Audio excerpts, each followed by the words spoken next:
Salut tout le monde, j'espère que vous allez bien. Dans cette nouvelle vidéo, je m'intéresse aux organes lymphoïdes périphériques ou secondaires, qui sont les organes de la maturation périphérique des lymphocytes T et des lymphocytes B, et dans lesquels se fait les réponses immunitaires spécifiques, que ce soit primaires ou secondaires.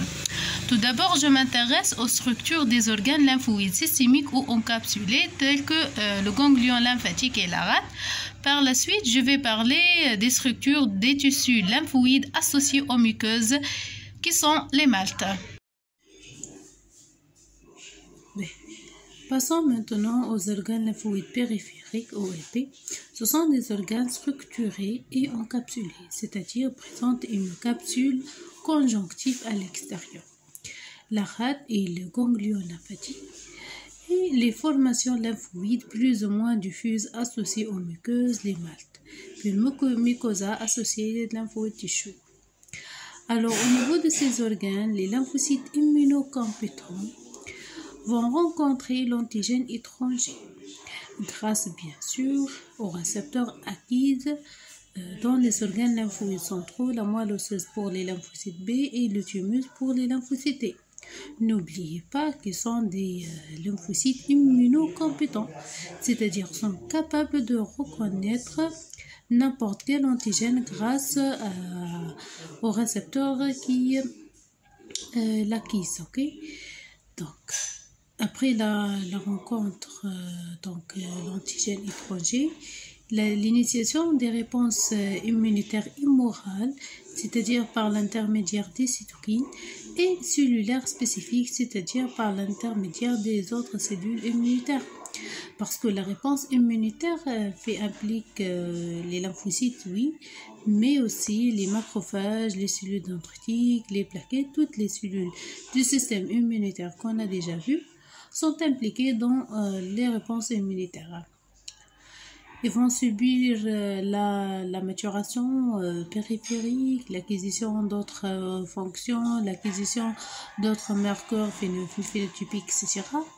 Et la différenciation en cellules effectrices et en cellules mémoire, c'est après, bien sûr, l'expansion clonale ou la prolifération. Donc, bien sûr, une cellule se prolifère par mitose, va donner un clone, tout ensemble de cellules génétiquement identiques entre eux. On a déjà vu. Donc, du côté des cellules vont se différencier en cellules effectrices, telles que par exemple les plasmocytes, par exemple les lymphocytes B, après avoir proliféré et tout, vont se différencier en lymphocytes B effectrices ou bien ce qu'on appelle les plasmocytes. Les plasmocytes vont produire les anticorps, plutôt les immunoglobulines, parce que l'anticorps, c'est l'activité de l'immunoglobuline. Et les cellules mémoire qui interviennent au cours des réponses immunitaires secondaires. Alors, il faut noter que les réponses immunitaires contre les agents circulant par le sang se passent essentiellement dans la rate, essentiellement et non uniquement, parce que peuvent passer dans les ganglions lymphatiques et dans les maltes aussi, mais essentiellement dans la rate parce que la rate est richement vascularisée.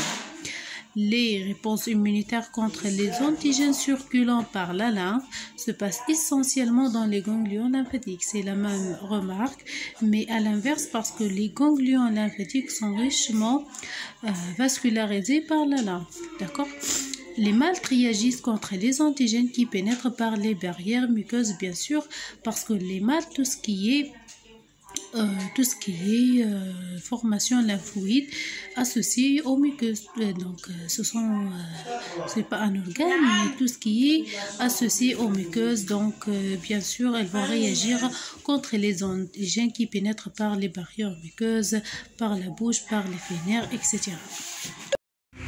Je commence tout d'abord par la structure du ganglion lymphatique. Donc, il s'agit d'un petit organe arrondi ou réniforme de 1 à 15 mm de diamètre. Le ganglion lymphatique est un organe encapsulé. Il est entouré d'une capsule conjonctive, d'où partent des travées en direction du hile, divisant ainsi l'organe en lobules. On peut remarquer que la capsule est traversée par différents vaisseaux lymphatiques afférents et efférents pour la circulation du lymphe au sein de l'organe. Sous la capsule, on peut distinguer 3 zones qui sont de l'extérieur vers l'intérieur et de différentes couleurs. Le cortex ou bien la zone corticale qui est en vert. On trouve aussi le paracortex et la zone médulaire où se trouve le hile. Alors le hile, c'est une dépression qui est située dans la zone médulaire ou bien on l'appelle aussi la médulla, par qui la circulation sanguine entre ou sort du ganglion lymphatique, mais aussi il comporte les vaisseaux lymphatiques efférents par qui la lymphe quitte le ganglion lymphatique. Donc le hile est très indispensable dans la circulation sanguine et lymphatique au sein du ganglion lymphatique. Comme le ganglion lymphatique est formé par 3 zones essentielles, la zone corticale, la zone paracorticale et la zone médulaire, je vais commencer tout d'abord par la zone corticale qui est en vert. Alors il s'agit d'une zone thymo-indépendante qui est formée par quelques lymphocytes, par des macrophages, des cellules dendritiques folliculaires, mais peuplées essentiellement de lymphocytes B. Donc les lymphocytes B naïfs ou bien au repos, c'est-à-dire en l'absence d'un antigène, et les cellules dendritiques folliculaires sont organisées en follicules lymphoïdes primaires, FLP. Tandis que, suite à une stimulation antigénique, ces follicules lymphoïdes primaires se transforment en follicules lymphoïdes secondaires avec des centres germinatifs. La deuxième zone, c'est la zone paracorticale ou bien le paracortex qui est en bleu. C'est une zone thymodépendante parce qu'elle est peuplée en majorité des lymphocytes et de cellules présentatrices d'antigènes, essentiellement les cellules interdigitées qui sont une population des cellules dendritiques. La troisième zone, appelée aussi la médulla, c'est une zone mixte qui contient des lymphocytes T et des lymphocytes B et des macrophages et plasmocytes. Les plasmocytes sont les lymphocytes B différenciés, producteurs d'anticorps.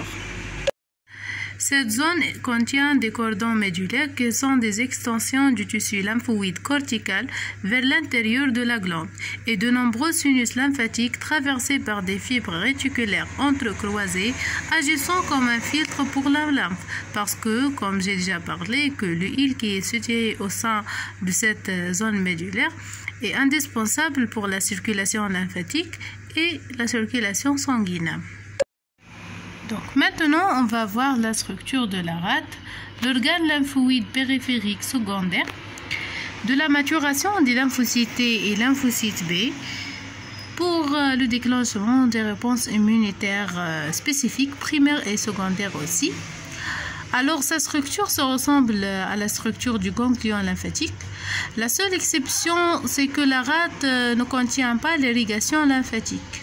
D'accord ?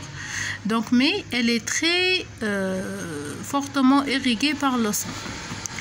Donc, si je vais voir sa structure, on peut remarquer les ressemblances avec la structure du ganglion lymphatique, vu la présence des follicules primaires qui sont formés par des lymphocytes B naïfs, c'est-à-dire au repos en absence d'une stimulation antigénique, avec des cellules dendritiques folliculaires, et les follicules lymphoïdes secondaires qui sont formés par des lymphocytes activés, c'est-à-dire en présence d'un antigène. Donc les lymphocytes B activés forment ce qu'on appelle le centre germinatif. Le centre germinatif avec les cellules dendritiques folliculaires forme ce qu'on appelle le follicule lymphoïde périphérique. Voilà, donc on peut remarquer donc la présence, voilà la vascularisation donc de la rate, donc les veines spléniques, les artères spléniques ou bien ce qu'on appelle les sinusoïdes vasculaires. Donc la pulpe blanche à l'intérieur donc qui est formée par des follicules de la zone marginale d'une gaine lymphoïde périartérielle. D'accord, le pulpe rouge, donc il est très rouge, donc il est très riche en sang. Et bien sûr, les trabécules qui sortent des travées conjonctives, donc qui vont donc couper l'organe en lobules. Voilà. Maintenant, on va voir les maltes, c'est-à-dire les tissus lymphoïdes associés aux muqueuses.